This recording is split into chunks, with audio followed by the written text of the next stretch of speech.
ఆయన ఇక్కడే ఉంచుతానని క్లారిటీ ఇచ్చారు వాళ్ళు కూడా. ఇక్కడే అంటున్నారు రాజధాని. ఎవరు చంద్రబాబు ఇక్కడే మరి ఆయన ఇక్కడ చేస్తాడు. ఆయన వస్తాడంటారు మరి. వస్తాడని రావాలని అనుకుంటున్నాం. రావాలని అనుకుంటున్నాను. అది మీ ఊరిలో పరిస్థితి ఎలా ఉంది, ఎలా అనిపిస్తుంది ఇక్కడ? ప్రజలు ఏమనుకుంటున్నారు? టీడీపీ రావాలనుకుంటున్నారు. టీడీపీ రావాలనుకుంటున్నారు. అలాగే పవన్ కళ్యాణ్ కూడా కలిశారు ఆయనతో పాటు. మంచిదేనంటారు వాళ్ళిద్దరు కలవడం? మంచిదేగా మరి, మంచిదేనా? ఇద్దరు కలిస్తే మంచిదని.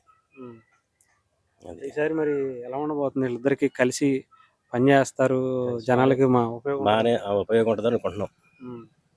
పవన్ కళ్యాణ్ మనిషి ఎలా అనిపించాడు రాజకీయాల్లో? చాలా అయింది కొంచెం ఆయన రాజకీయాల్లోకి వచ్చి. పర్లేదు, బాగానే అనిపిస్తుంది. బాగానే ఉంటాడు, నిలబడతాడు, చేస్తాడు అనేది. ఇక్కడ రాజధాని కోసం కూడా బాగానే కష్టపడ్డాడు, పోరాడాడు. ఎలా ఉంది ఆయనకి? అదే కష్టపడ్డాడు, పోరాడుతున్నాడు, అన్ని చేస్తున్నాడుగా చేయాలని. సరే, ఎవరికి వేద్దాం అనుకుంటున్నారు మీరు? ఎవరికి వేస్తారు? మేము టీడీపీ.